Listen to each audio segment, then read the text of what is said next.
राजगोविंदपुर आश्रम स्कूल छात्री मृत्यु घटना आरडीसी स्तरीय तदंत पाई निर्देश देले मुख्यमंत्री।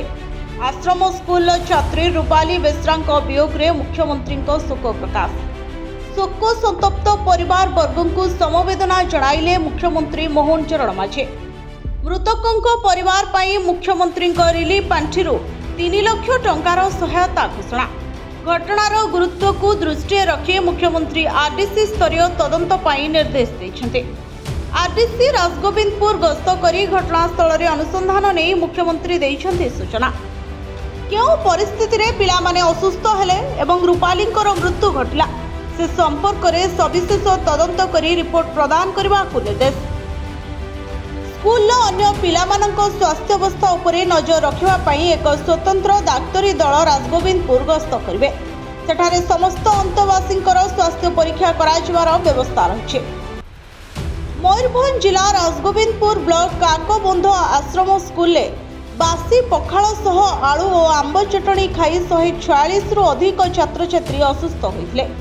समस्तंको राजगोविंदपुर डाक्तरखाना को निया जाइथिला।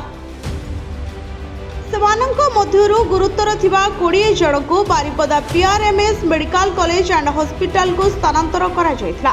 चिकित्साधीन अवस्था रे पंचम श्रेणी रे पढ़ुथुबा राजगोविंदपुर ब्लॉक लुणाचाटी ग्रामर दुर्गा बेसरांको झियो रूपालींकर मृत्यु होइथिला। सेही दिन संध्यारे छात्रींको मर शरीर काकबंध आश्रम निकट रे पहुंचबा परे तीव्र उत्तेजना प्रकाश पाइथिला।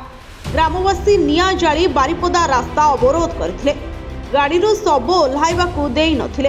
लोके शिक्षक शिक्षयित्री को माड़ मारिबा सह उपस्थित पुलिस उपरकू इटा पत्थर और निआहुड़ा माड़ करिसेंते। राजगोविंदपुर आईआईसी पद्मलोचन पाणिग्राही मुंड फाटिचे।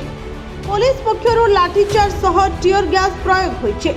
2 प्लाटून फोर्स मुतयन होइछन्ते। स्थानीय विधायक तथा मंत्री कृष्णचंद्र महापात्र कहिसेंते घटना को नहीं मो मर्माहत। समस्त असुस्थ पिला उचित स्वास्थ्य सेवा जोगाइबा पई निर्देश देइछे। तदंत करी दोषी विरोध में कार्यानुष्ठान ग्रहण कराजिबो। अन्यपटे एही घटना रे आश्रम स्कूल प्रधान शिक्षकों को निलंबित करा जाइछे। घटनार तदंत पई जिला प्रशासन पक्षरु टीम गठन होइछे। रिपोर्ट आसला परे अन्य मानक विरोध में कार्यानुष्ठान हेबो बोली जिलापाल कहिसेंते। Bureau report Odisha fast.